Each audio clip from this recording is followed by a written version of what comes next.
joint meeting of the Village of Ortonville Council and the Brandon Township Board. Please, I'd like to call it to order. Please stand for Pledge of Allegiance. I pledge allegiance to the flag of the United States of America and to the republic for which it stands, one nation, under God, indivisible, with liberty and justice for all. Okay, could we have a roll call for the township, please? Gallen. She said here. Darnell. Here. DePalma. Here. Cordella. Here. Marshall. Here. Rumble. And Thurman. Here.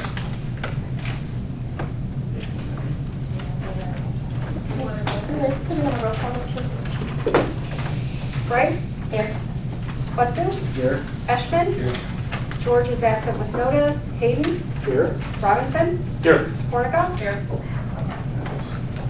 Okay, at this time, the township needs to approve the agenda, and I think we'd like to amend the agenda for the township only, and that would be to just do the new business number 1, because we already met and did new business number 2 and 3, so we're going to remove 2 and 3 from the township's agenda. If that's okay with township board members? Yep. Okay. Would someone like to make a motion to approve the township agenda as amended? Okay. Second. All right, I have a motion by Clerk Allen, and it is seconded by Trustee Cordella to approve the agenda as amended. All in favor, please signify by saying aye. Aye. Opposed, say nay. Agenda is approved unanimously. Okay. And tonight, I entertain a motion for the approval of the agenda as presented. Support. Do I have approval?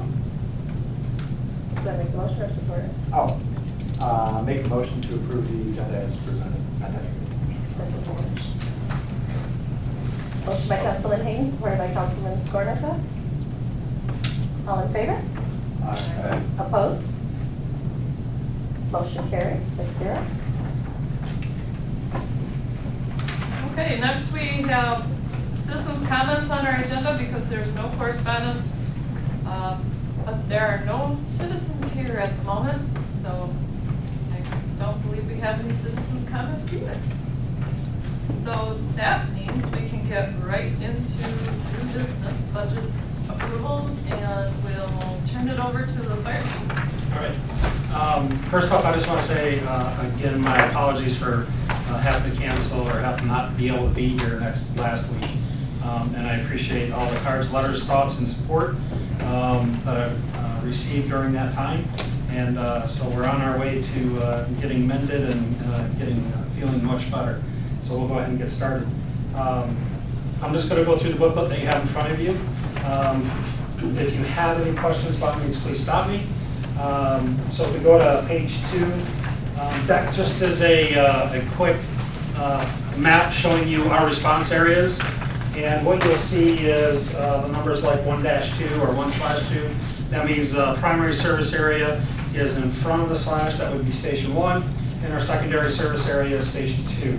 So we have our township completely broken up, and that's how our 3 stations respond to an emergency in any one of those areas. Hey, Chief. Yes, sir.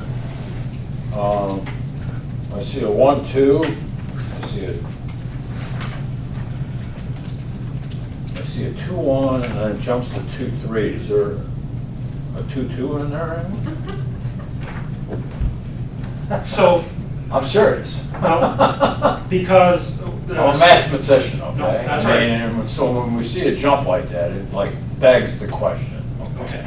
So what the It's division not a silly si- question. It's- Right. So what the division sign is, it tells which station is the primary station Right. and which station is the backup station. Right. So the reason you see 2/1 is because station 2 is the primary station.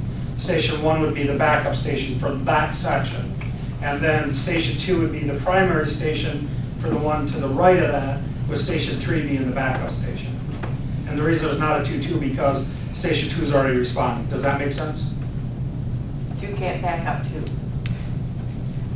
Oh, I see. Yeah, okay, very good. Okay. I like that. All right. That's cool. Very good, thank you. You're very welcome. Because I saw 3 being way north, I'm kind of going like, well, how's 3 going to respond down here? I'm kind of going like, okay, whatever. That's the only reason why I asked the question. Go ahead. Nope, that's good, because now you'll have a little more familiarity with how we respond in our sections of the township. So, and if you ever get a question, you can say, hey, this is how the department responds. So we'll start with our 205, which is our equipment and housing budget. Again, equipment and housing, that's where we pay for our fire apparatus, that's the big trucks, our turnout gear, our AMKIS device, our extrication tools, anything that we would use, as well as maintain our stations, our properties, maintain said equipment, anything that's on the fire-related side of things. Ambulance side of things, or EMS side of things, is going to come out of 210, okay? So then we get to page 4, and we talk about department vehicles. And as you all know, we approved and purchased our 2 new pieces of equipment that will be here, I'm hoping, May, June next year. We ordered them in April. It was a 390 bill day for both pieces of apparatus. So that will replace engine 3, which is our oldest engine, and tanker 1, which is our oldest engine.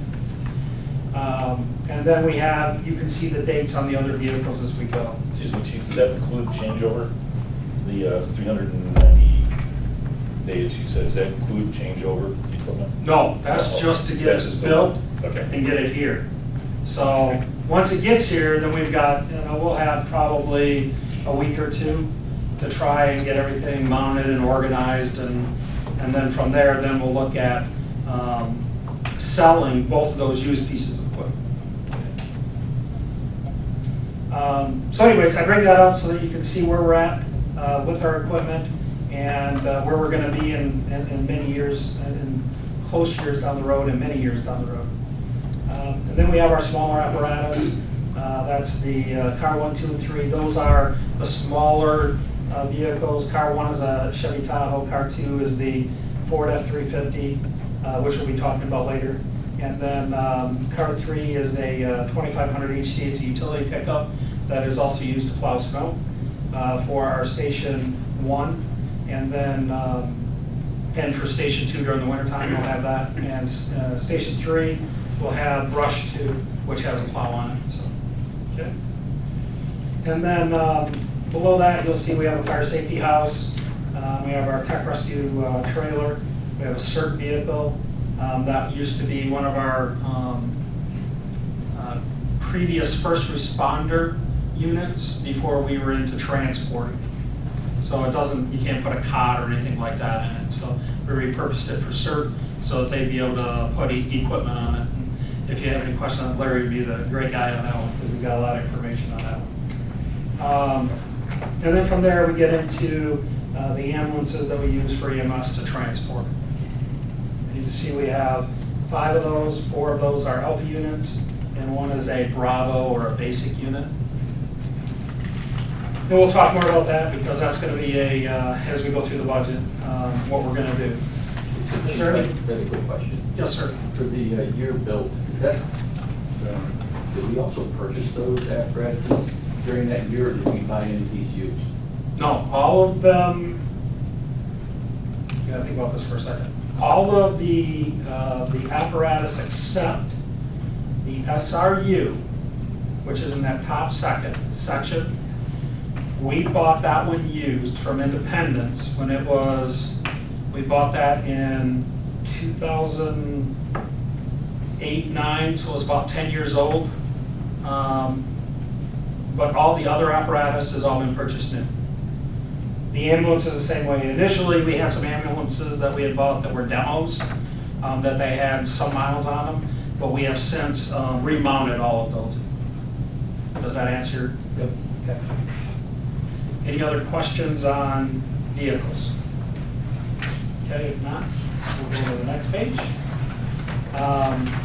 Pages 5, 6 is just our budget justification. So if you have a question on, what did he say he was using that for? Go to the budget justification sheet and it'll tell you what we do. And if that doesn't give you enough information, by all means call me. From there we get to our E&H graph, which would be page number 7. Just kind of shows you where we're at with over the years from 2008 till forecasting it to 2023. This is at a current assessed rate of 0.5905.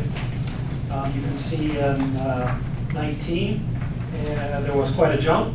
That was to buy those 2 pieces of fire apparatus that we purchased that were just a little over $1 million for the 2 of them. And that was through part of the deal that we made with the township to help us offset those costs for the property. Any questions on that? So next we'll actually get into the E&H budget. The first is what our revenues are. These are calculated through with our assessor, Bill Thompson, in the township. We use the numbers that he provides. You'll see that there's a miscellaneous revenue in the tune of just a little over $1.1 million. Again, that was the money coming from the township to pay for those vehicles. Okay? The other is I'd like to... Yep. In 2021 and 2 and 3, it looks like the revenue tax collection increases. What millage rate did you figure that at? What do we have for the sheet? Give me 1 second and I can tell you.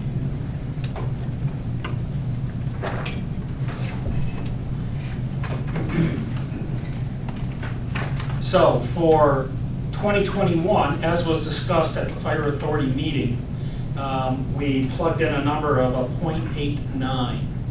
So it is an increase from 0.5905. It's just a little over 0.3, or just a little under 0.3, I should say.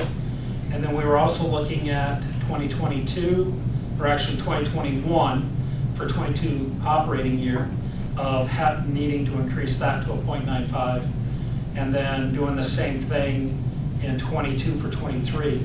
The reason is that we discussed with the Fire Authority about replacing our next round of equipment, and that's those big trucks.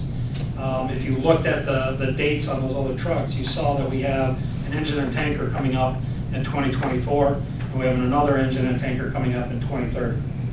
So in order to pay for that, we don't have enough money to save up for that. So we have to either start saving, or we're going to have to pay lots of interest out over 10-year loans and multiple 10-year loans. And when I presented that to the Fire Authority, there was some discussion on that, and the belief was at that point that we really don't want to just give money away on interest, especially when we were going to be all said and done with what that interest payment would be over those 4 pieces of apparatus would pay for another truck. I mean, it was a significant amount of money. Yes, Dan? What were those rates? 0.89, 0.95, and then what? 0.95. Yep. So Those are- 0.95 for 2 years there. Yep. And those are preliminary at this point? Right. I just wanted to get an idea of what you were looking at. Yep. And next year's gonna, when we do this next year, we'll have more of that spread out of, okay, this is where we're at. And the reason that it's prudent to wait until next year is that I know Bill Thompson, our assessor, has been going through and making sure that all of the properties have been found and are correct and being assessed appropriately. And he has found a lot of things that need to be corrected, and he's done a great job with that. Yeah. So next year, when it comes time to do this again, I'll have a lot more information to give, but as far as for this year, it's not changing. None of the assessed rates are going to change. Question, and it's not necessarily, well, it's not for you at all, Chief, it's for Terry Darnell. And the bottom line is it possible for us to get in the meeting minutes the tax revenue collected over the last 5 years in the township? Well, I suppose we could look it up, but I'm just curious, because I know my taxes have been doing this, okay? And I just got a bill for $2,300, you know? And I'm assuming everyone's valuation of their homes has gone up, which means the taxable value has gone up, which means they're paying more taxes, which means on all the homes and properties, but you everything's have been to going up. know that it can only go up 2% on the cost of living, whichever one That's is what- lower. That's what I'd like to see. What is 2%? 2% of $20 million, 2% of $200 million? You gotta know what I collect is not just for us. So I are you know that. asking for the township to? I want the entire township. Okay, just the township. I not the I schools know or we pay to the libraries. schools. I know we pay to the schools, so I'd just like to see everything. I think I've got a graph that I've been keeping, Chris, that I can email to you, which shows millage rates and how much, I'm pretty sure it's how much we collected in taxes for like the general fund and for the different fire department and for police. And it shows the increases. Yeah, and It hasn't been going down, I know that. it goes back to, I don't remember, but I will send that to you, and I can send it to everybody. That's what I was just gonna say. Okay. Yeah, I'm really interested in seeing that, because my taxes are just going through the roof. And when I saw that in my last mortgage statement, I was not happy camping.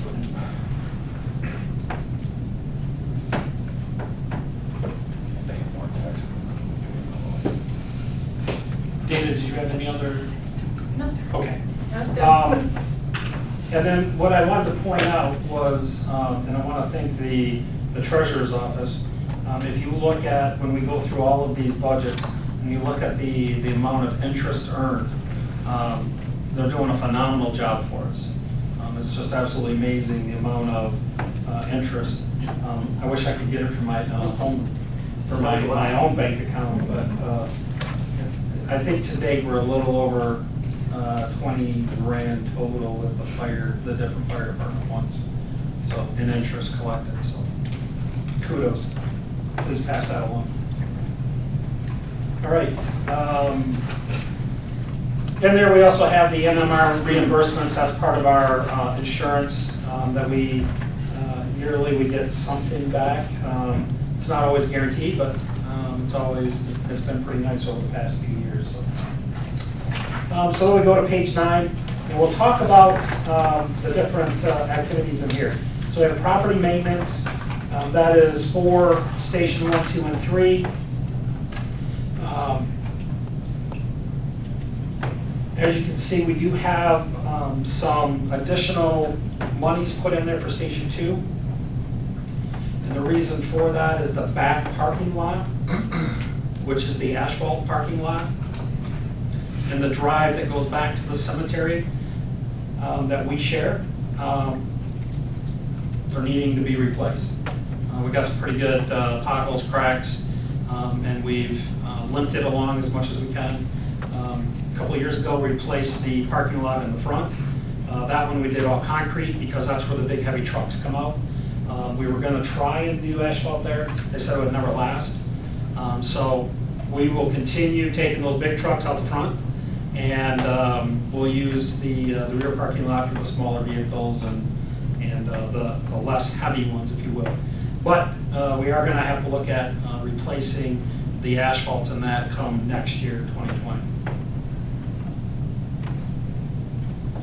And the Station 1 increase is due to what, Chief? The Station 1, which increase are you talking about, sir? The 7,500 to 1,500. under property maintenance? Well, so if you look at the 2009 activity where it says 7,500, that's what we have spent up through June 30th of 2019 this year, sir. So that's our activity to date. Oh, okay. If you go one more over to the left, Yep. that was the 19 proposed budget. Okay. Or look at Yep. 18 activity, Yep. 20. My question was, is the major repairs at Station 1 and Station 3, what are those two? The 20,000 and the 20,000. Well, so there's a couple of things that we're looking to do at Station 1. The 20,000 is, we have to redo the front office area, the area specifically where Kay's at. So we're looking at redoing carpet and countertops and doing some stuff in there. So that's one of them. The other is, I always like to keep some money in there in case we have an AC unit go. That may not necessarily be in the plan, as well as any other building maintenance issues that may pop up on us. So the front office has to be done? It does need to be done at some point, yes. The carpet's all severely worn, and so we're looking at seeing how we can make that better.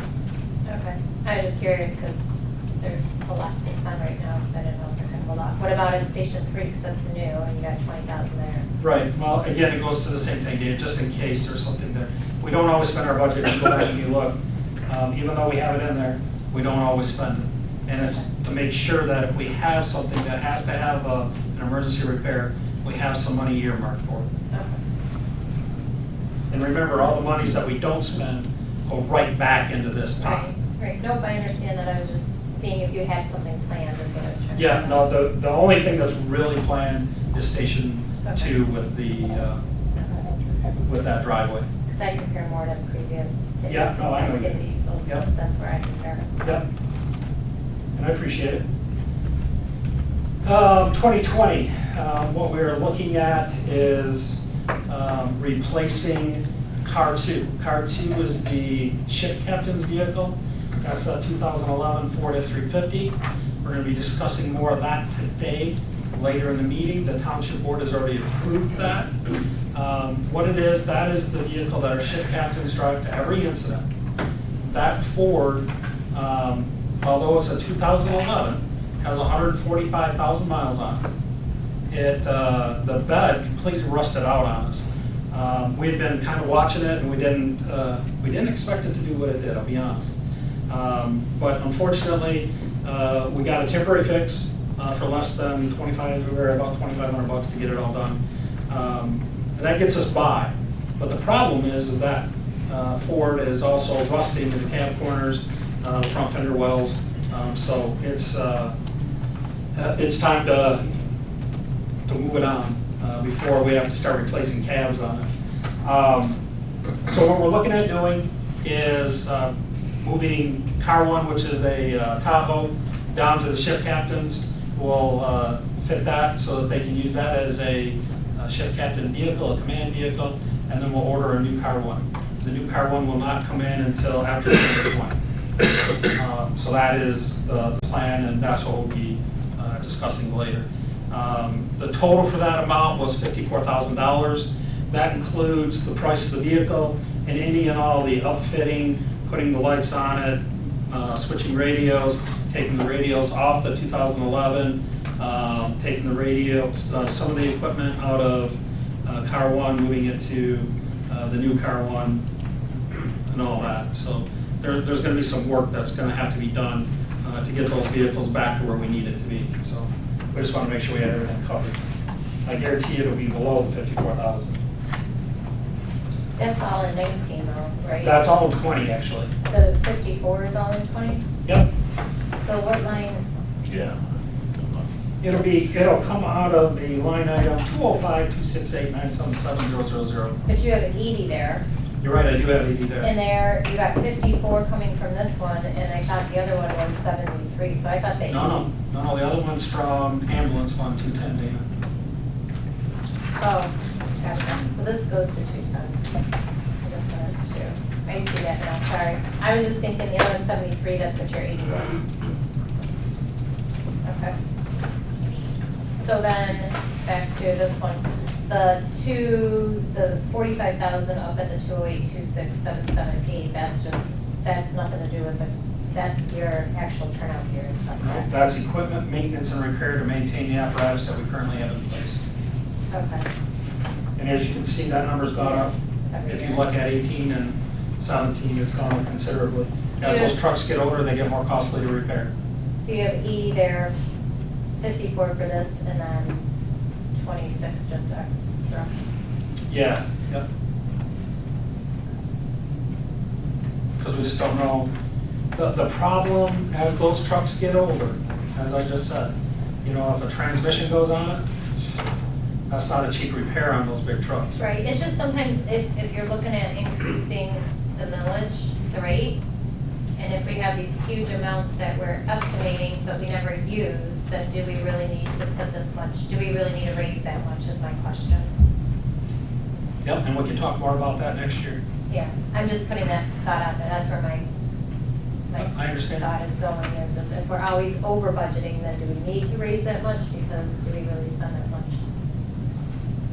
Well, so I guess we could discuss the both sides of that and making sure that we have enough money to maintain the current aging apparatus fleet that we have, because we can't afford to buy all brand new at one time.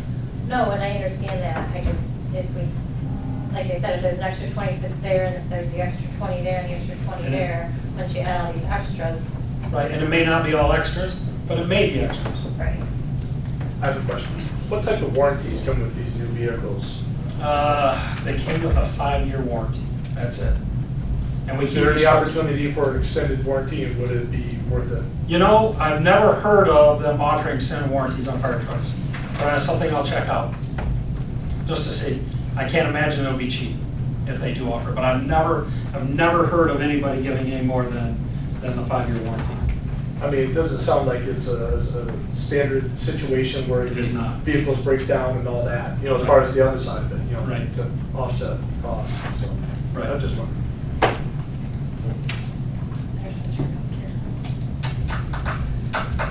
Hey, Chief, just curious, what does the average, like, fire truck or anything, what's the average mileage that these things get on?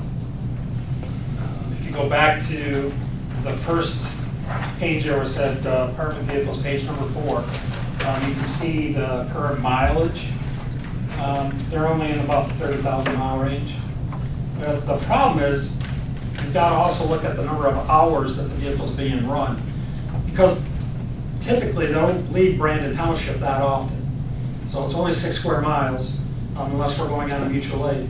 But the problem is it could sit out there for 3 to 5 longer, depending on how big a fire that we may be working on at the time.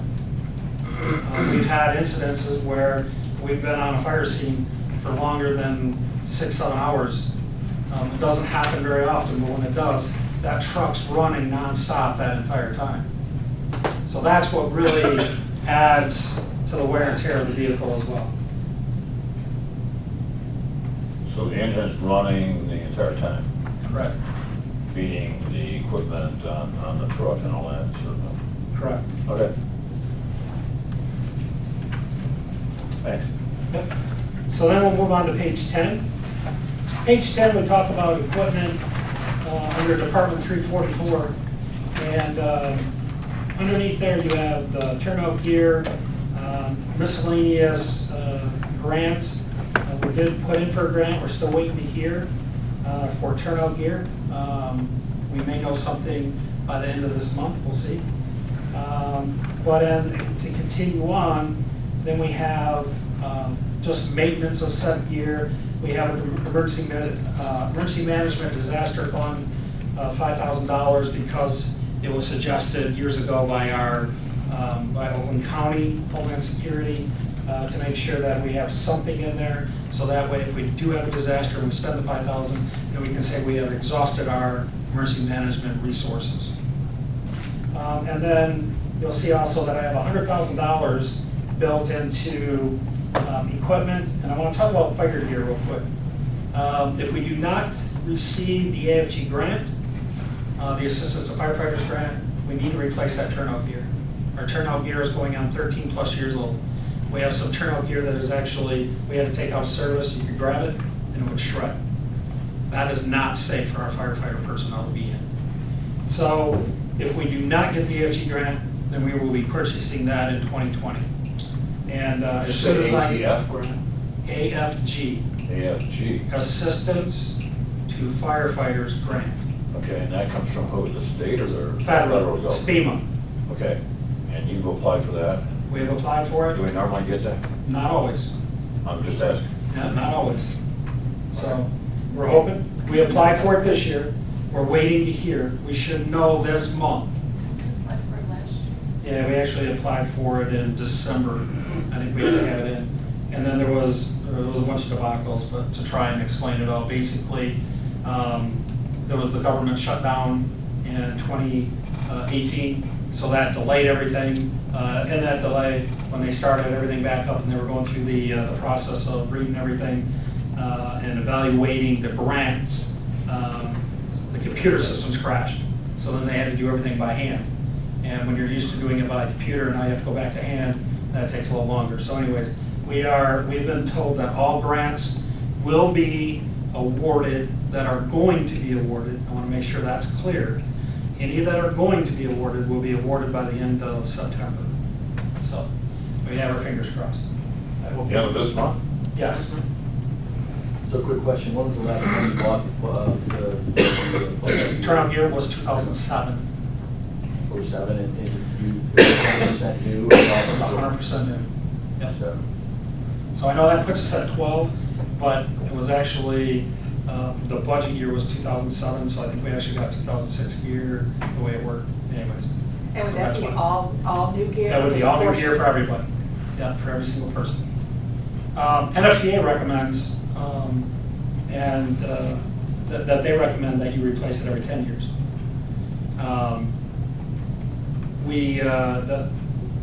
We've tried twice for an AFG grant, hoping that maybe we can get some of our federal money back that we all pay in taxes. So hopefully we could get some of that back. We were successful under an SCDA grant a few years back. We got that. So we're hoping. We got our fingers crossed. So For some reason, I thought we bought turnout gear more recent, but it must be something else that we bought that I'm thinking of. So then going on to equipment, we have our AMCUS devices, which is our extrication tools. Our extrication tools are, again, they're 25 years old. So we're looking at upgrading those to some new hydraulic tools. And to replace 3 sets of those is going to put us right around the $100,000 mark. It'll probably come in maybe $3,000 to $5,000 less. So- Are all 3 stations needing them new sets though? Well, we all need, we need whatever that first piece of apparatus out of that station needs to have extrication equipment on it. Because of the way we work is we have an accident at Baldwin and Oakwood. Okay. Station 3 goes first.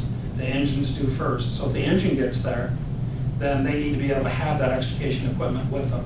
If they have to wait for another engine, then what that does is that defeats the purpose if we need additional EMS units to respond to transport any of the patients that may be injured. So, because Station 3 just got new stuff at an open though, didn't it? It's not new stuff, I'm sorry. It's not. I'm just Yep. doing my due diligence Yep. with residents, that's all. Yep. Not me, it's me. When did that station open, by the way? That station opened in 2005.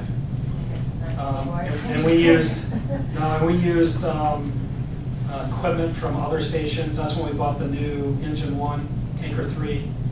Engine 1 went here. Engine 1 that was here went to 2. The one that was at 2 went to 3. So we just Can't kind believe it's of, almost been 15 years. time just flies by when you're It having does. fun. Brand new facility. I know. So anyways, that's pretty much it on that. The other stuff is just our basic stuff, just our software maintenance, copiers, to take care of that kind of stuff. So when we get all said and done, if we expend everything in the budget, you can see that we're going to have to take a little bit from our carry forward. But I think we'll still have a very significant carry forward. And it is stuff that we're gonna have to replace and stuff that we're gonna have to do. Any other questions? Okay, so that was that. Now we'll get into our operating. Operating is everything, pays for salaries, daily operations of the fire department. First one is a incident history compared to census. So you can kind of see the number of incidents from the best records that we could come across from 1955 till 2018, end of the year. And so it kind of gives you an idea on the incidents, as well as what our population is. And as you can see, as our population has increased, so has our incidents.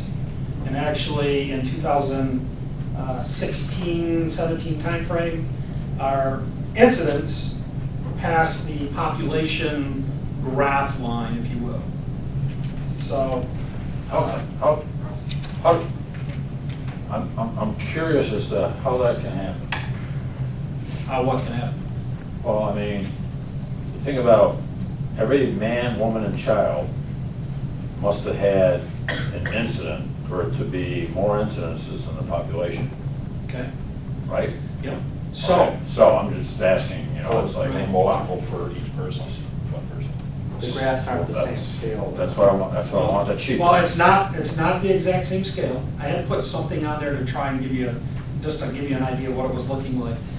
Here's the main reason. We're not getting any younger. We're all getting closer to the finish line than we are to the beginning line. And with that being said, we run more on people because people are staying home longer. They're not going into a nursing type facility, if you will. So we end up doing a lot more additional calls of grandma fell down, can't get up, we gotta go pick grandma up, put her back in the bed. Grandma's fine, she doesn't necessarily need to go to the hospital. Or grandma's not feeling well and yes, now she needs to go to the hospital. Like I said, our population, if you look at, there's another chart.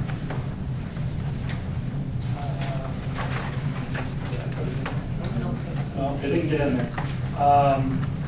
There was another chart that showed our age ranges, and you can watch our call volume go from very low call volume, and you know, occasionally we would get some in the 70s and 80s as far as patient age, to now what we're seeing is we have a pretty significant spike in the patient age range between the 60s and 90s. And that's where our call volume is coming from, because we're not just responding once a year, we're responding multiple times to the same patient. But Chief, sorry. what year did the department start using Columbus? Because I would assume that the records would be pretty clear from Yeah, we started using Clemis in 2000. 2000? Yeah. Okay. Yeah. My question was, is incidents doesn't just mean fire, it also means car accidents, right? Means everything. It means everything. Right, so just because our population may be higher, but accidents aren't everybody who always lives here. It's people traveling through our township too, so. Right, and well, and there's some truth to that, but the majority of our calls are EMS related. So even the majority of our calls are more emergency medical stuff, heart attacks, I was just saying, strokes, part of it is probably. diabetics, not feeling well, can't get up, so. Chief, do you have any statistics as to how that ratio has changed over time between fire incidents versus EMS or? I do not. No, I can get it, I don't have it at my hand. I think the chart's a little skewed in that you go back to 1955. Oh, it's very- I think you can eliminate 1955 all the way to 1997, and you'll see some different trends by reviewing, I mean. Right, years. Right. There was, somebody had asked the question, from the day we've started or the days that you have, and we know that the Brandon, it actually used to be Ortonville Fire Department, existed because we have a 1929 Model AA that sits down at the old mill. That was the first piece of motorized fire apparatus for Ortonville. I can't find any records that tell me how many calls did you have. I can't imagine there was a lot, but I was just trying to show you an example of how much the call volume has increased over the years. And it only is going to stand to reason that that call volume is going to increase because of our population, right? If we were less, if we were to the same population that we were in '79, we would probably have significantly fewer incidents. But even if you look at from 2012, this date, to 2018, that doesn't necessarily hold true because the population really hasn't changed that much, but yet your call volume did go up above, right? So my point to redoing the chart is you would see that trend from incidences from 2012 through current. There is an upward trend, obviously, and yet the population remains roughly the same. There's a little blip there. Yeah. I also think there's a valid point about how many are related to car accidents, because if there's an increase in traffic incidents, that's causing you guys more calls, maybe we should also, as a community, take a look at what we can do to improve traffic safety on our roads too. That might help to reduce the incidents and reduce your costs potentially. All good points, absolutely. Well, we tried to lower the speed limit and Well, I mean, you know how much traffic there is during rush hour coming through our township. There's a lot of through traffic.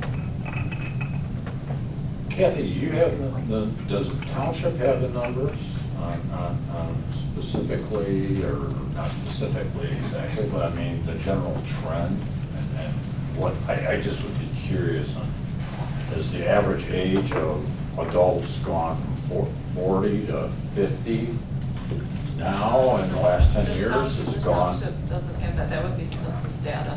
Well, next year. We'll get it. I was gonna say, they share that with us, right? Oh, yeah. So we have the 2010 census data and the average age of adults, Yeah. and then we'll get the 2020.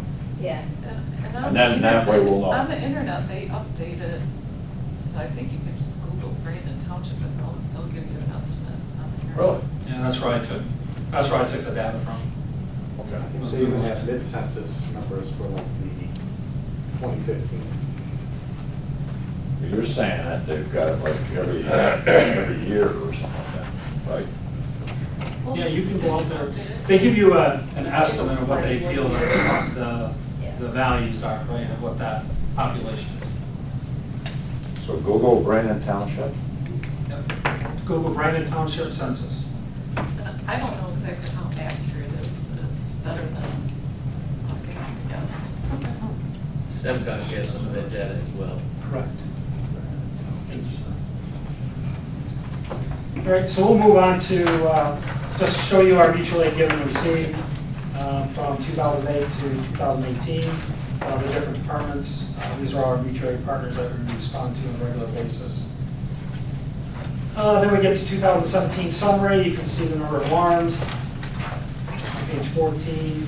We did the same thing for 2018. And then 2019, I just want to make a quick note. I was trying to do this while I was dealing with some pain issues at the time, actually. So I forgot to change the 306 incidents to 633 alarms. If you add all the numbers up below there, it adds up to 633. So that would be on page 16. So Chief, you moved through page 13 on mutual aid. Yes. Have you ever converted that into dollars? So I see the incidents and the alarms, but we're really talking about budgets, but there's considerable given out, which is okay, but have you ever converted those given services to dollars? No, but I could do that. We'd have to go back and pull the payrolls for each one of those. I don't know how else we would do that. I mean, that's the only way that I know of, Dan. There's a cost, Yeah. right? Oh, there is. And you can And- see and there's a in cost for- 2017, and it seems like the mutual aid Yeah. is getting larger, not Yeah. smaller, Well, the wait. differential's getting larger, right? Right, well, the differential may look like because you gotta remember, the amount that you see there given is a combination of all those departments that we have combined to. So it's not like we're giving 133 or 110 or whatever for one agency. No, I get It's it. it's You got it's them a all. cumulative number. Right, but we're So- still doing, I mean, and We're still I understand we doing need all help, right. and it's good that we So- don't, maybe it's good that we don't need help, we don't have as many incidences that are major, so that's always nice.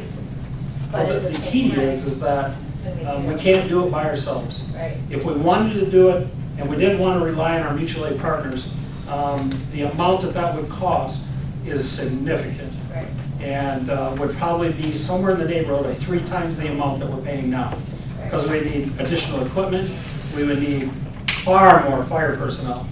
And 3 times is probably an understatement, Right. No, I mean, severely understated. I get it, I'm not saying not to do it because there's a cost, because obviously we want to help our neighbors and in a way. And they want to be able to help us. And they want to too. be able to help us, and in a Yep. way, I'm just saying it's kind of good we haven't needed as much, meaning we haven't had as much issues as others. You know, when you look at Auburn Hills, that makes me think of that fire that was all over the news that one day when that building was burning, and we probably went and helped then. And I know And we that's- just went and helped recently at a fire in Metamora or something like that. And that's the normal business.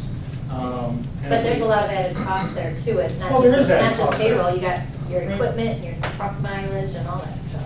On a side note, how does that affect our fire rating? If we don't have enough resources, that has a negative impact on our fire rating.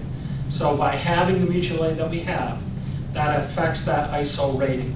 Because what it does is it gets automatic mutual aid started if there's a confirmed structure fire. So that means we get additional water resources and we get additional firefighting personnel immediately.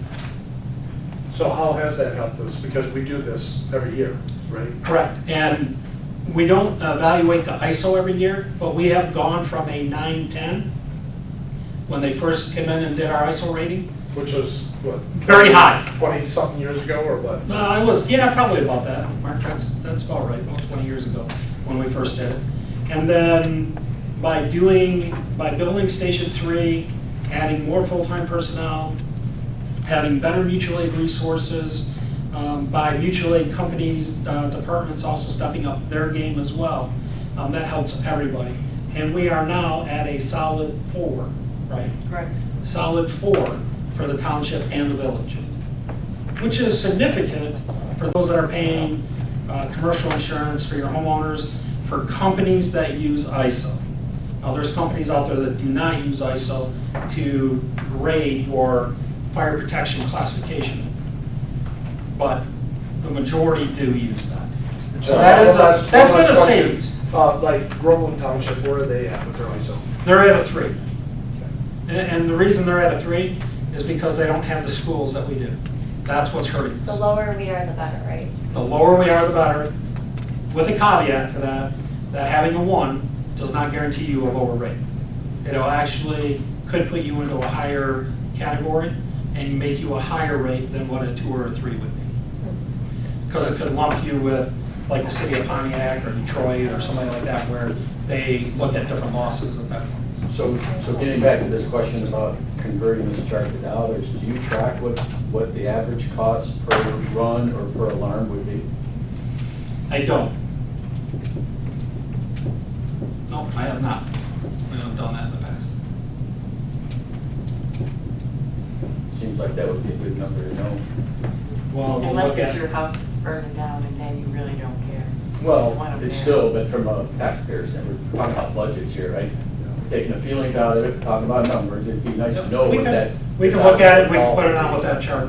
Yeah. Yeah, that way everybody has an idea of what it's costing us to provide mutual aid. And we'll try and do the same thing with our mutual aid partners that are providing mutual aid to us. That's a lot, but we'll try and see what we can come up with. Our incidences was down, not coming up for 19. We're not over yet. I know, but I'm just saying, if you multiply that by 2 for halfway through the year. And we are at 9 under as we sit right now. Oh, you're doing incident, I was looking at alarms, sorry. I It's was the same. comparing it to alarms. It's the same, it's alarms. Well, alarms, you're at 1316 and you're at patient transports. That's 2 different things. Right, so this incidence is at a 306.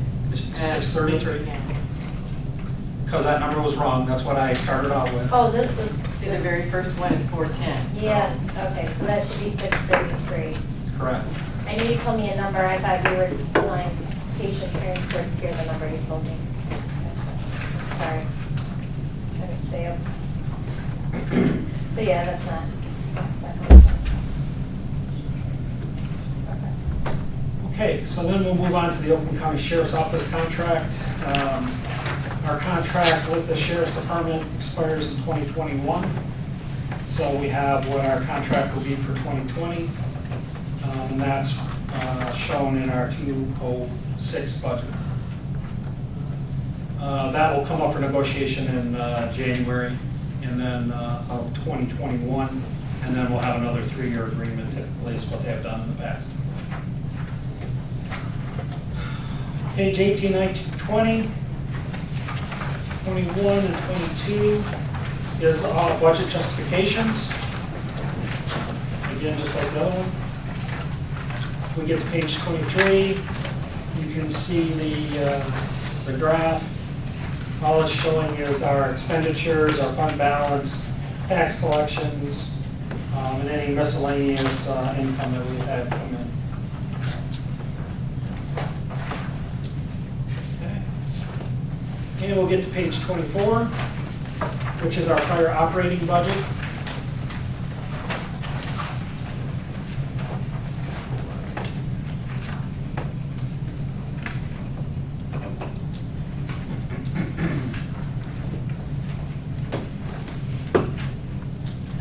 Fire operating, the millage rate is at 3.8 across the board? Or? It's 3.805, or no, I'm sorry, it's 3.8.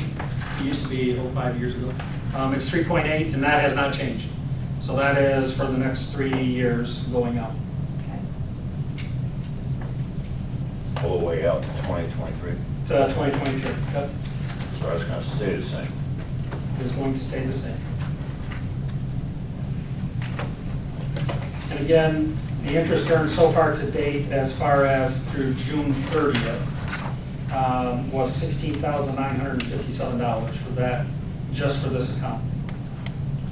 What is it held at? Or where's it held? The money? Yeah. Oakland County. Oakland County holds it in a bank, The Oakland County Pool Account, yes. and they pay us interest on our money? Yeah. And a basic bank savings account? No, No. in a pooled account for Oakland County. That's how we can get the larger amounts. It's not just our money. Well, okay, my question though is, okay, what do we do with the money? Do they invest it? They invest it, but we can get it within a 24-hour notice.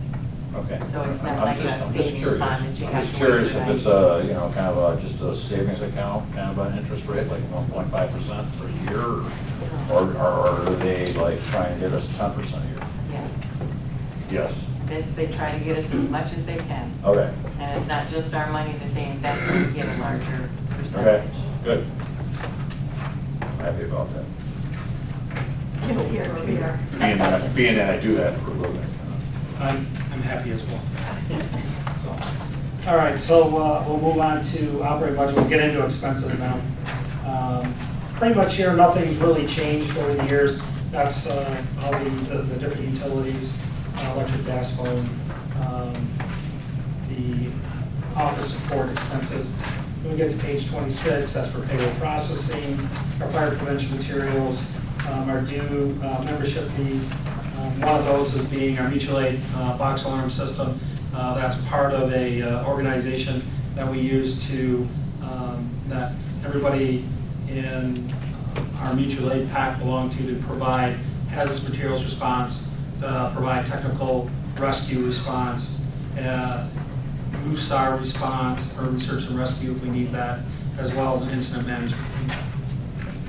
And then we get down to uniforms, the typical gas, fuel, fluids, maintenance, etc. And we get to page 27, and we talk about wages.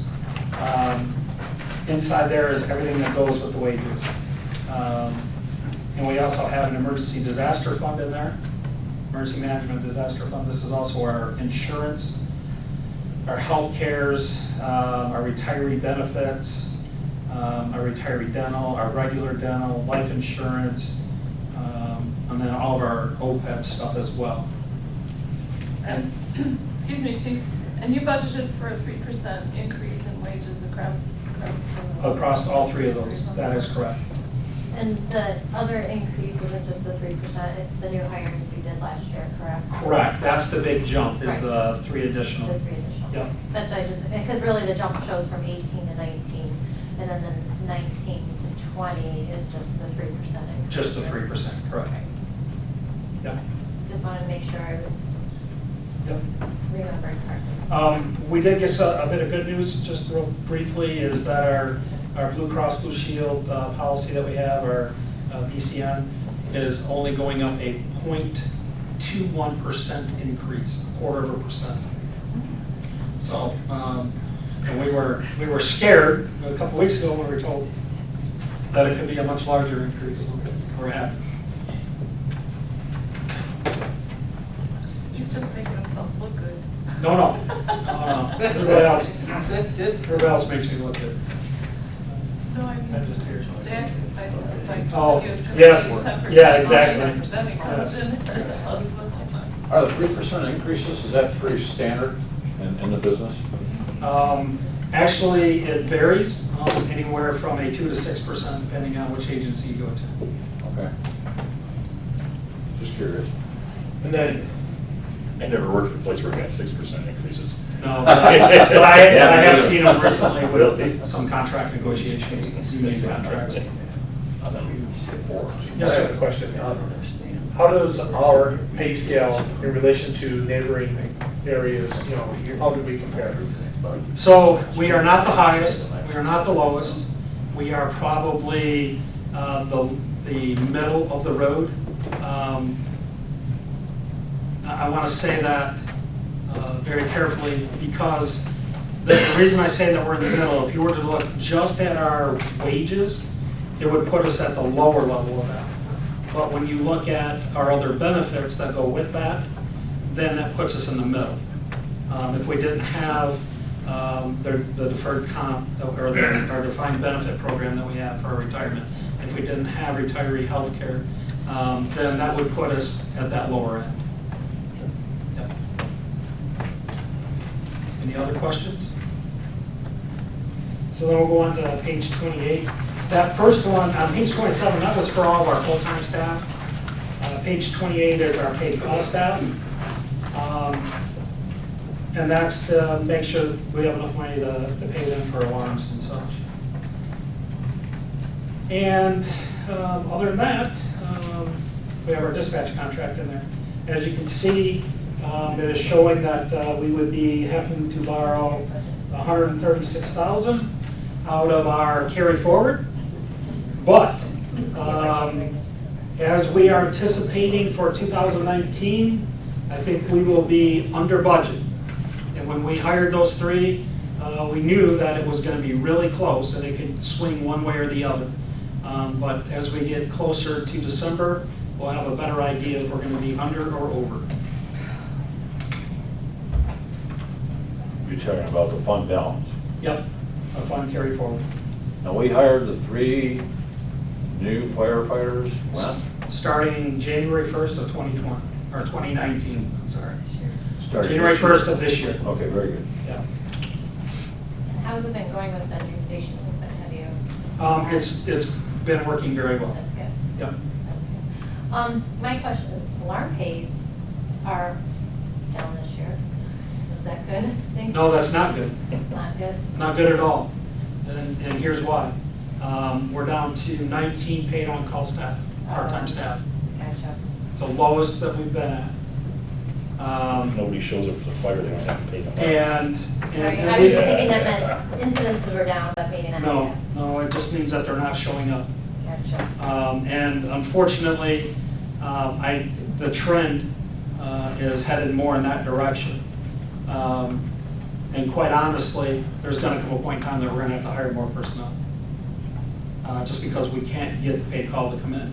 The younger generation, especially for those that are watching, mark this moment or whatever it is, but we can't, they don't want to work. And Colleen, you said it perfectly, they don't want to get hot, they don't want to get sweaty, they don't But want they're to do not something that's watching either. dangerous. Just had this discussion a couple hours ago with people. Yeah, they're not watching though either, so they're not going to see No, this. they're not going to see this. No. And there's, I think there can be a lot of different reasons. I won't give you mine. If you'd like to have a sidebar, I'd love to. I would. Well, the Have a issue conversation. is, Yeah, I wouldn't go if there. we hire more, then you have to hire them Full-time. full-time, and then you have a bunch of people sitting around all the time, so. if you Not do always. that- Yeah. So I would cautiously use the word sitting around. Yeah, the Well, problem with that, the problem with that thinking is we're not paying them for what they do, we're paying them for what they're willing to do. Right, I So- understand that, but what I'm saying though is do you really need that many to be full-time all the time? If you want to have, oh, I'm sorry. No, go ahead. If you I'm want just to, trying to if understand you want to it. have the needed response to a call, yeah, you have Okay, so to. a township our size, we've had this conversation with police, a township our size, how many fire staff do they usually have on call, or on duty? at a So, time? so what you have to also look at is a fire department of our size is providing the same level of service as what our department's providing. And what I mean by that is providing advanced life support services to the size population that we have, as well as fire services that we provide. I know, we've had this conversation with the police, so I'm. I don't know that you want to really get into that at this point right now. I think that's more of a sidebar That's fine. conversation, and I'd love to have that conversation with you. I'm just trying to figure out, because you said it, future, you're the one that said future we might. You're right, I hire. did. So I'm asking. And I future said, if and I we- said the same thing before when we had to hire these three, Dana, that in the future, and that was a couple of years ago, I started that, and I'm telling you right now, if it doesn't change with our paid on-call staff, I need people that can be able to drive to the hospital. And the problem that we're having is that not only do we get banged out for one call, but we're getting toned out for 2, 3 calls Right. altogether. So then, we have to start calling in mutual aid partners. Right. And they're looking at the same thing that Mr. Eshman has asked. Why are you constantly calling us? Well, And is it fair?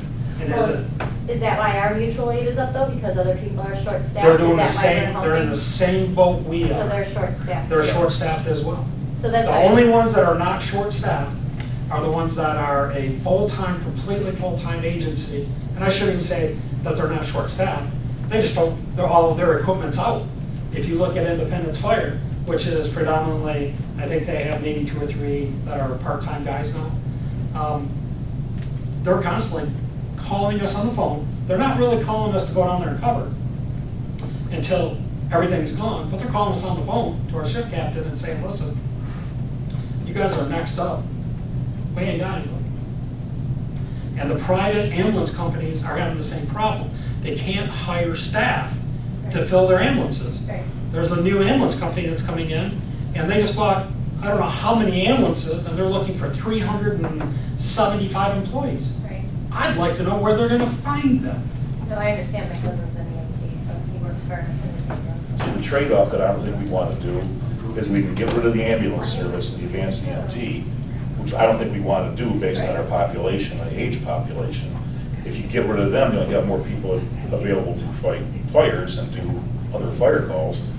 But then, do you really want to trade that off? No, that Yeah. wasn't my point. My point was, is before we start saying we need to add, I'd like to see a comparison of what others have, and it's, you need to look at the history, just like we had to do with police when we were down to a half a man at night, and then we went back to one. We were looking at what other townships had too, of our size and stuff like that. So I was just saying, I would just want to see what the average is and what they have, and if they're short-staffed, maybe that's why our mutual aid went up, is they needed help more.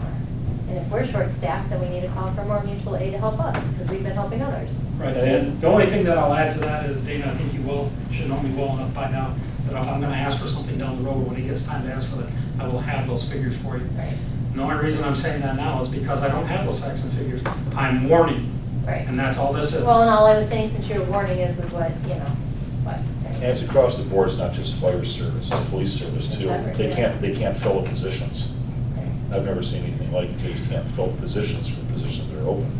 Hey, Chief, Well, and Dave, when you break it down, is it not like $17, $18 an hour? I mean, isn't that what it comes to be for some of these guys? What's the average, if you were to break up the average payroll? And the reason I'm asking her, she does the payroll. I mean, I don't just do throw it. it out there. I'm not, I know there's a range, but what is it? What's the average? What's an rate? average an hour for somebody to show up? I mean, So how our are we going to paid get call- somebody Our to paid show up? call, when- our paid call is $17.54 an hour. That's what I'm saying. So what they're making an hour, I can go to work all day and it's guaranteed, and I can come home and do everything my family needs to have done, and I have 2 hours left in my day, and it's not going to be making $30. So it's not only the interest, the availability, it's a lifestyle And thing. it's also not at 2 o'clock in the morning. Yeah. So, and to go along with that, the ones that, the generation today, they really want to work when the daylight's out. They got to get their beauty sleep.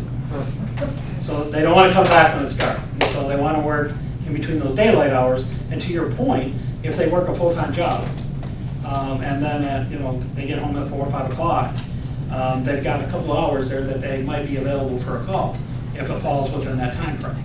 And if it's after that, they got other things, or they got to go back, they're worried about work.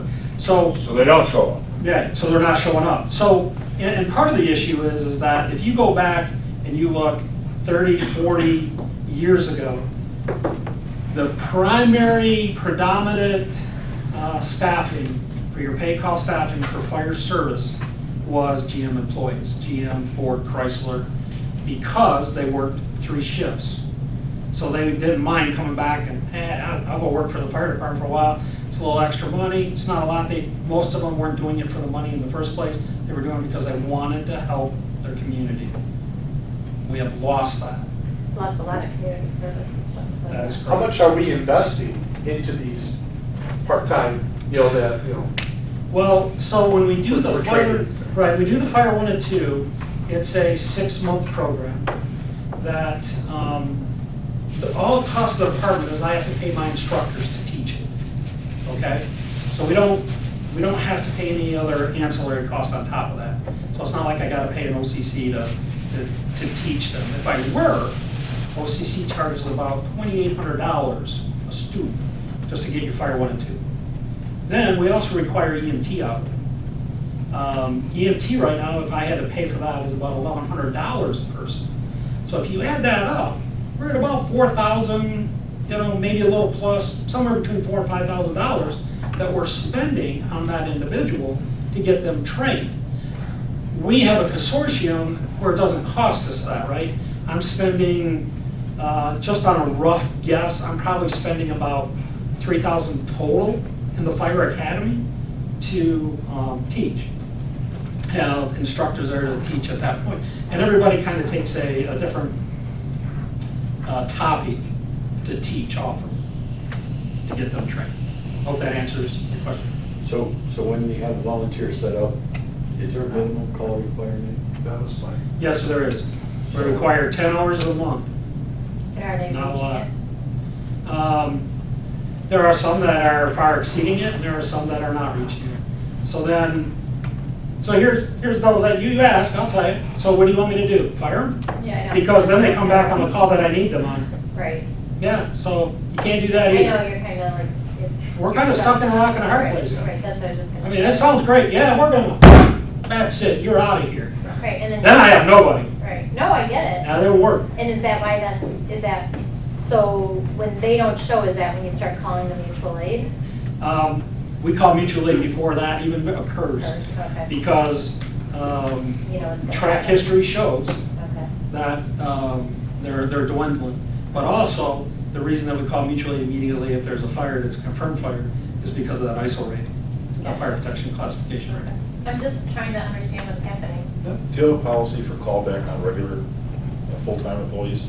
And you gotta be careful of that because you Well, can't mandate it. I know that's why I asked. Can't mandate anything over 24 hours.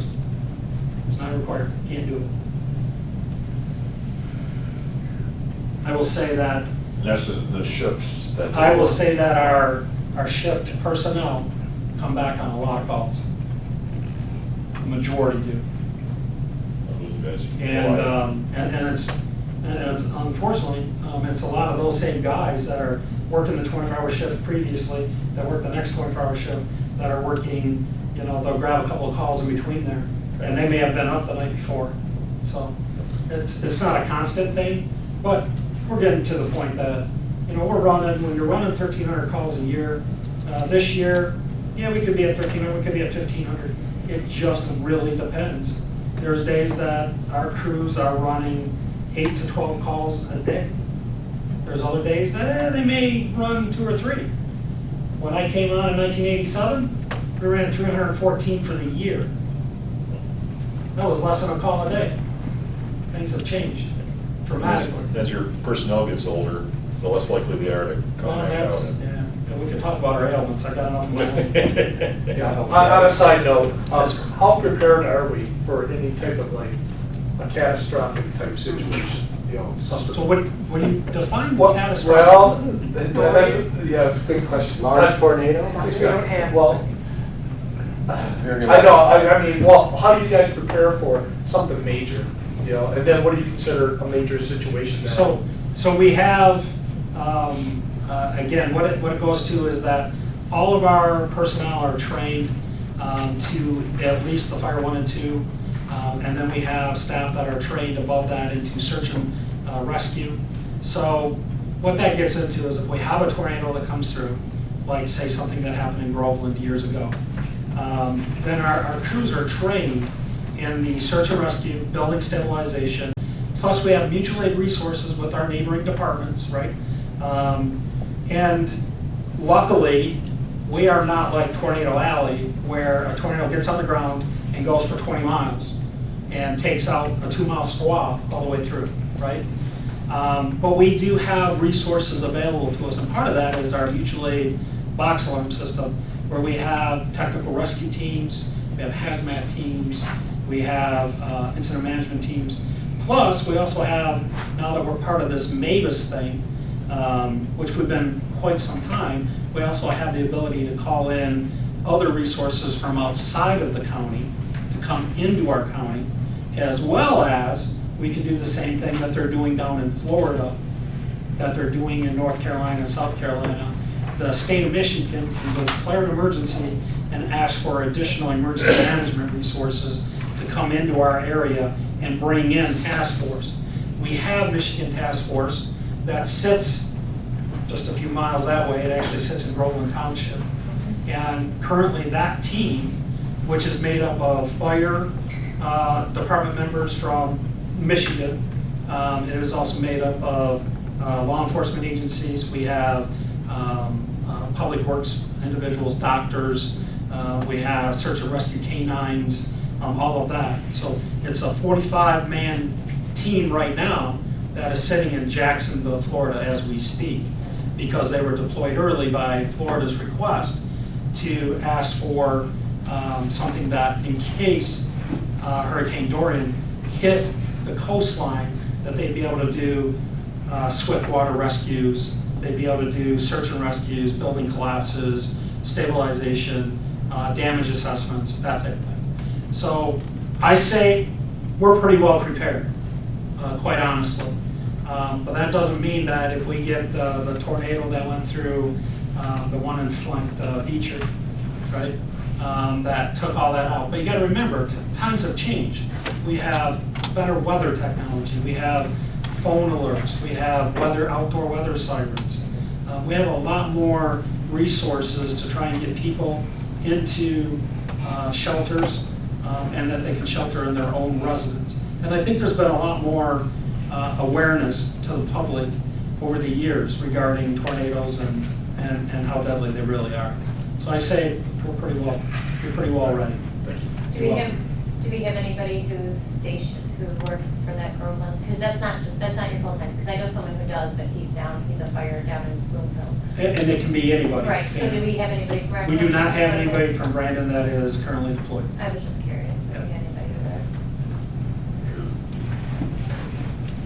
Okay, any other questions on the 206? Okay. So now we'll move on to 210. This is our ambulance budget. This is where we talked about we're going to replace Alpha 4 with a new Alpha 2. We're going to talk more about that later after the budget presentation. But Alpha 4 is our last of our diesel ambulances. The rest of them will be gas, and there's good reason for that. So then we'll get into, you have our 2020 budget justifications, and then you have our revenues to expenses graph.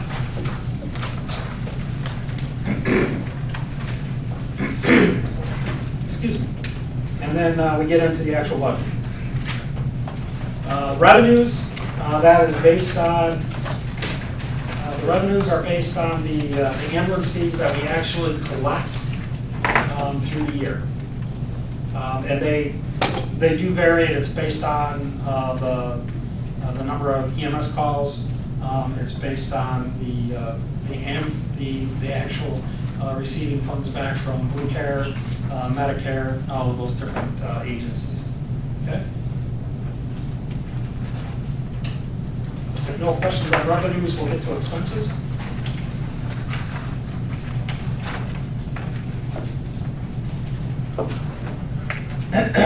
Okay, under here, we take care of ambulance fees. This is where we also maintain our training, our supplies that we need to actually transport. We're going to be on page 34 for those following along.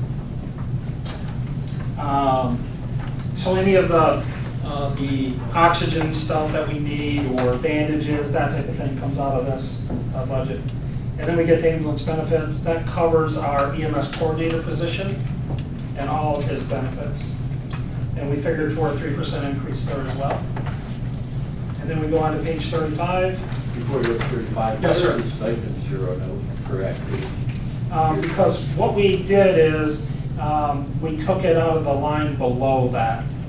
If you look just below that, the wages, medic stipend, we took that actually from the next two numbers below that, in 703,210 and 704,210.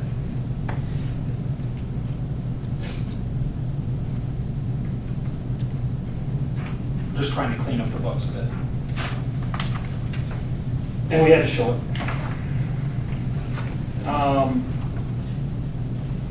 And then when we turn the page, we go to 35. We talk about equipment, we talk about apparatus. That is to maintain, purchase, buy, whatever you want to call it. So you can see that we have $20,000 for equipment, for activity, and in 18 and 17, you know, it seems like it fluctuates a bit there. If we have to buy any new equipment, this would be like our life packs, or if we buy CPAP devices, or anything like that. If there's like we bought some of those chest compressions, so that came out of there as well. And then the apparatus is to pay for the actual, any new apparatus. And I think that pretty well sums everything up.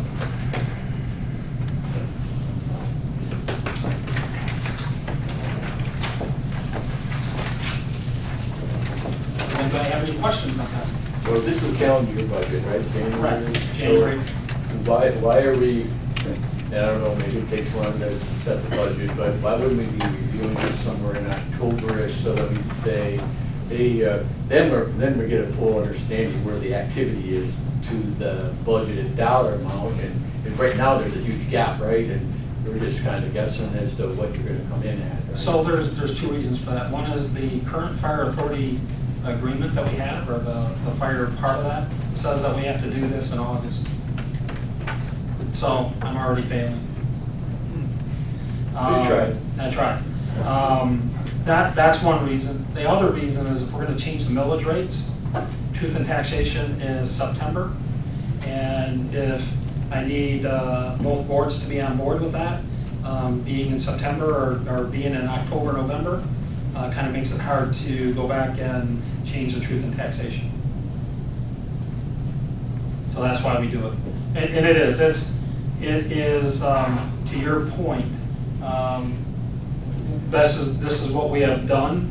And I'm like, you know, I just try to take what we have done in years past, we look at it and we say, okay, it's gonna be pretty close to that.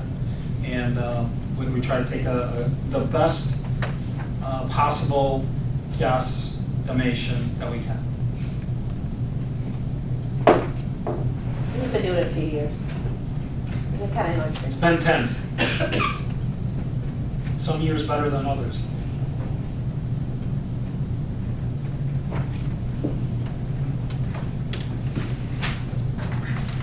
Okay, if we have no further questions for the fire chief.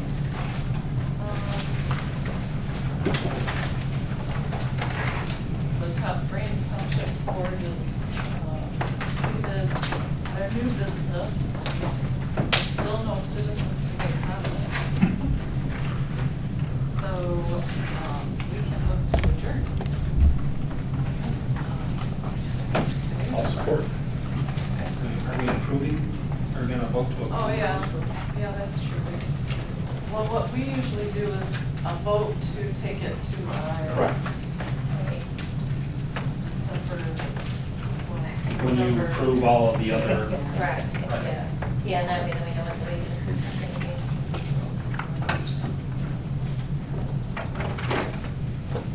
be. Would someone first like to make a motion to recommend the proposed budgets for approval for Brandon Township? So, Do we usually say something based on the wage increase though, because we haven't determined wage increase yet? He's got 3% figured in there.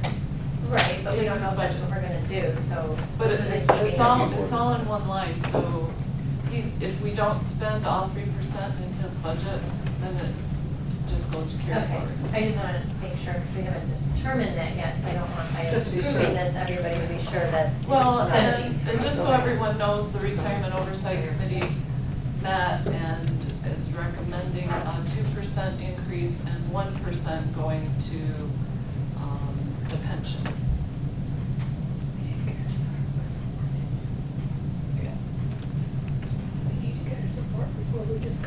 No, he did support. I made the motion. I thought you made the motion because you raised your hand. Oh, no, I did not. I did for the adjournment, then I took it back. Oh, sorry, okay. Would you like to support Dana's started discussion? But it's not on that. Yes? I said yes, I do.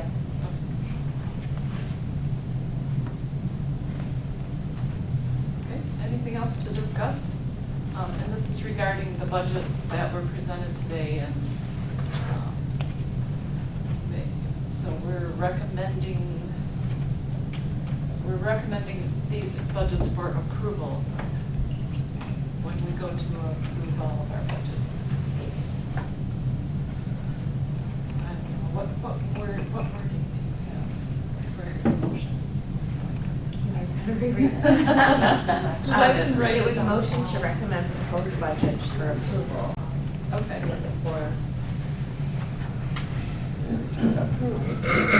Approval for the 2020 budget.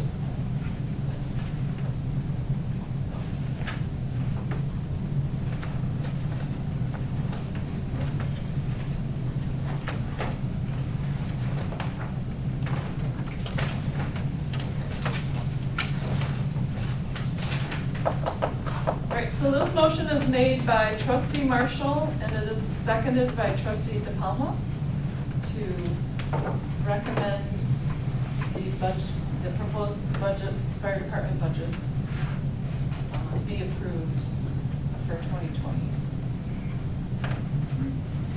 When the township does their budget appropriations, basically, and approves the budgets.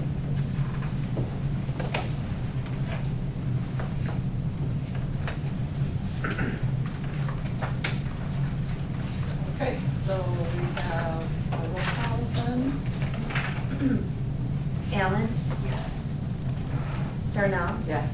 DePalma? Yes. Cordella? Yes. Marshall? Yes. Learman? Yes. Motion carries. And I guess village can go ahead. All right, so what we're looking for is an motion for the approval of the 2020 Brandon Fire Department proposed budgets. Did you want to include the approval with the wage increase or just The proposed, the proposed budget? that includes it. Do you need to support on that? I don't have a motion yet. I just said we're looking for a motion for it. I'll make a motion to approve, are we just approving it, or? That's what we're looking for. Okay. I make a motion to approve the budget proposals for ENH 205, operating 206, and ambulance 210 as presented. Support? So for discussion purposes, the trustee Skornica did bring up in the past, we've always waited for the township to approve their budget, and then we're second to that, no? No, In the past, the village has approved the budgets, but the township does all their budget approvals. In December. Yeah. Yeah, With the so end of appropriations. November, December, with that. Yeah, when you we made the approve our vote, it's done yours. appropriations. Okay. This is We what always we've voted always here. done. Yeah. Well, we can do that tonight. Yeah, understand. Great, you Yeah, guys you guys, voted. and and we I have to do everything else, library, police, all that stuff, you know. So we have a motion on the table by Councilman Hayden, supported by Councilman Robinson. Do we have any further discussion on this?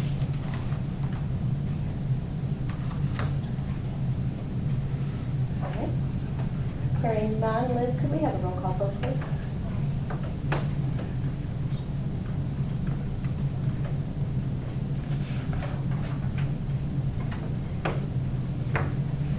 Could you repeat the motion, Bev, please?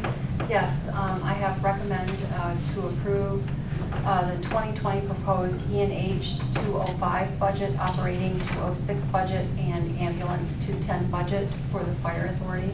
As presented? Right, I mean, I'd like to say dated September 14, 2019. So there's not a date that, you know, some changes, and whether we have to fall back on it.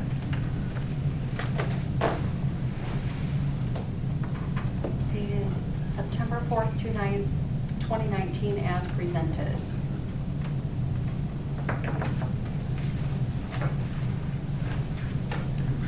Bryce? Yes. Butson? Yes. Eschman? Yes. Hayden? Yes. Robinson? Yes. Tornica? Yes. Thank you. Motion carries 6-0.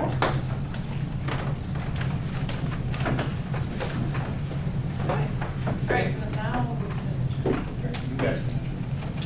the township is done with their new business, and it's time for us to adjourn if we'd like to. So would someone like to make a motion? I'll make that motion. No, Who would like to second? I can only handle so much fun in the evening. I have a motion by trustee Marshall and it is seconded by treasurer Darnell to adjourn the township's portion of the meeting. All in favor, signify by saying aye. Aye. Opposed, say nay. Thank you. Thanks. Yep, so what we are replacing is the 2011 Ford F-350. I talked about that before.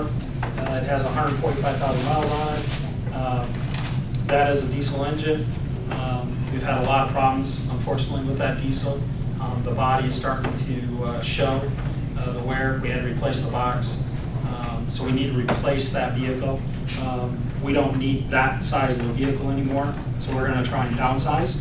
So what we're going to do is we're going to make use of the 16 Tahoe, turn that into a shift captain's vehicle, and we'll replace that with a 2020 Tahoe. The price of the vehicle itself is $35,710. The additional is to upfit, build, remove lights, sirens, whatever else we need off the other vehicles, and get that one ready for service. So we're asking that to be approved. It's been approved by the fire authority, and as you heard, also by the township board. So you guys are final for an amount not to exceed $54,000. Question for you. You had mentioned earlier that something as far as the diesel, you know, would you having problems out in the field, you know, with it running properly or whatever? Yep. So what's going on with the diesels is the diesels before they were forced to put all the emissions on there, they could sit and run all day. I don't not have a problem. With the emissions stuff that goes on there, what happens is it has particulate filters in there, and those particulate filters are clogging sensors up and actually breaking turbos up, creating a lot of extra repairs, unfortunately. So that's the reason that we got away from the diesels. The other ones that we had, they were in the shop on a pretty regular basis, unfortunately. So we've gone to gas on all of them, is what we're going to, except for the big trucks. You can't get a gas, fire engine anymore. So. Do those run or set up differently because They they're are bigger? They don't have. They don't have to meet the emissions because they're granted a waiver.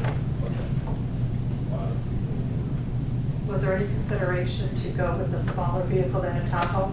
That's the smallest that we could go to fit all the equipment in that we need. And for the price, you can't beat it. Just wondering if it was considered rather Yep. than to go with a Yep. larger vehicle. Yep. Gas guzzler. Yep.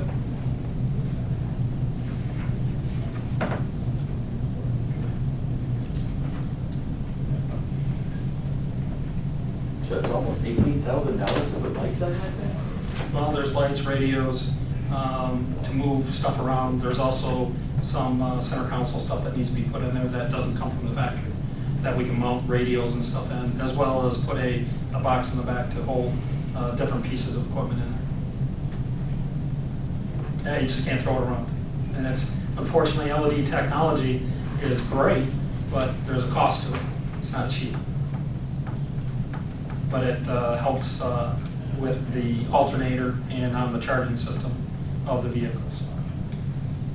Definitely worthwhile. These trucks, are they built with like a dual alternator type setup or? Not these ones, no, because we're not putting halogen lights. Halogen lights, in the old days, you had to put dual alternators in, because they were The just LEDs run so much. big. The draw is very, very low, comparatively speaking. It's a fraction.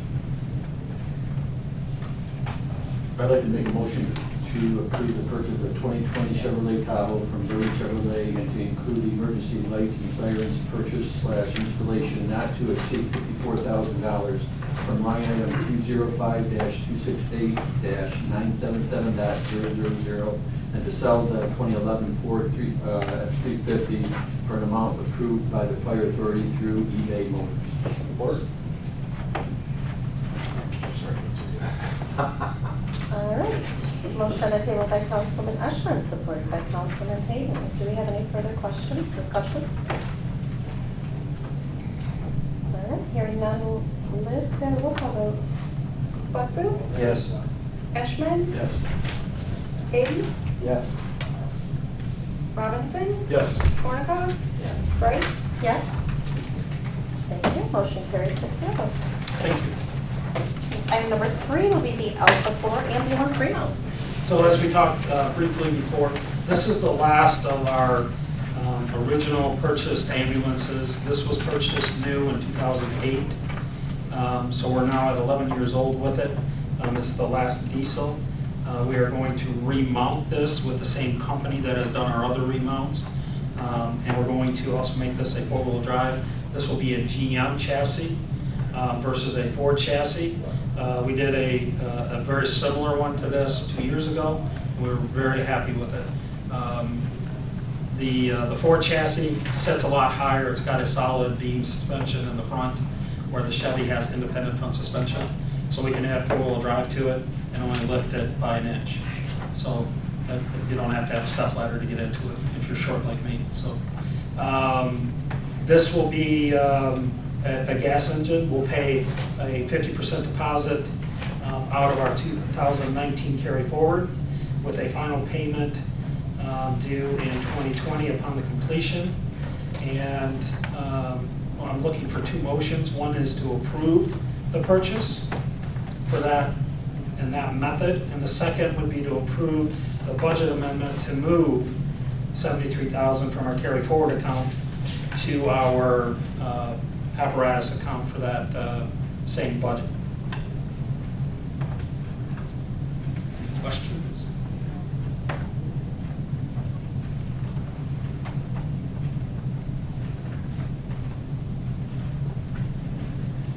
So how did you come up with the 146 number?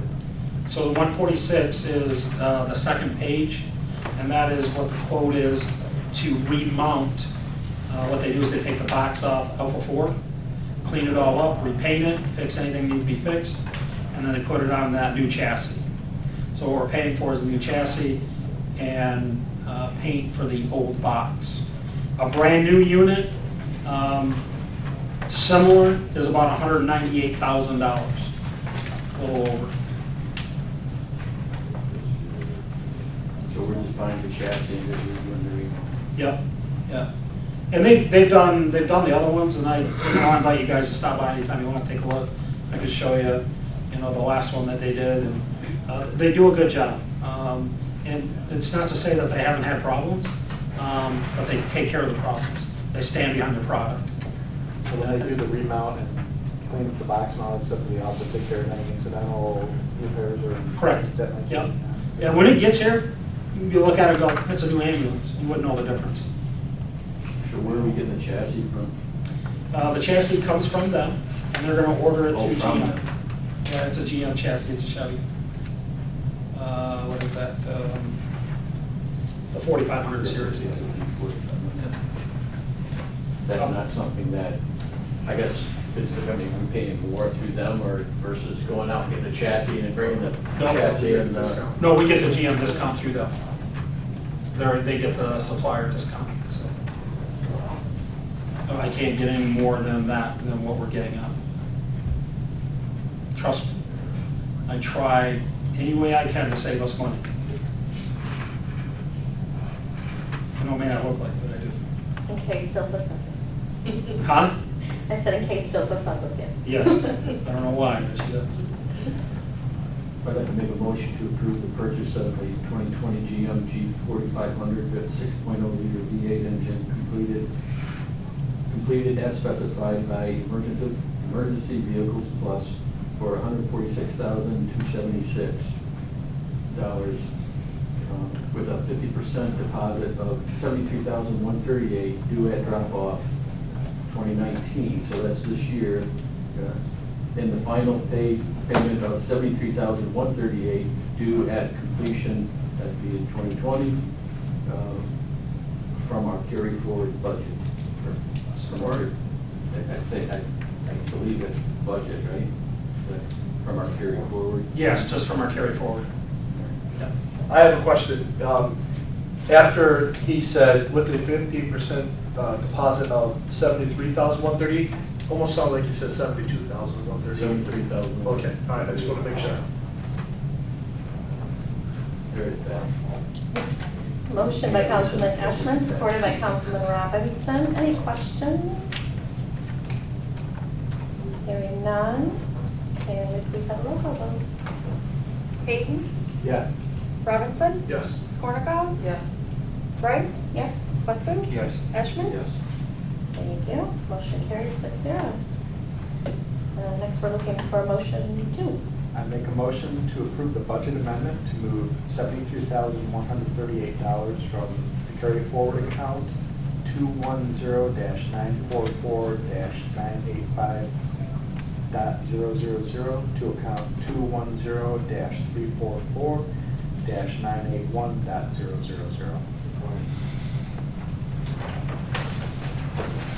Motion by Councilman Hayden, supported by Councilman Skornikow. Please have a roll call vote, Liz. Robinson? Yes. Skornikow? Yes. Rice? Yes. Hudson? Yes. Ashman? Yes. And Hayden? Yes. Motion also carries 6-0. Thank you very much. Citizen comments. Hearing none. Motion to adjourn. Anybody? Make a motion to adjourn. Support. Motion by Councilman Hayden, supported by Councilman Robinson at 8:14 I don't p.m. know, it was the tie on Marky Mark. Marky Mark. Oh, did you? Which one? Probably. Oh, okay. We're going to give it to Butsu. He doesn't have his name on here at all. We're going to move on. Thank you again for your time. 8:14. All right. Thank you. We appreciate it. So, that's why we drive back. Thank you for the welcome.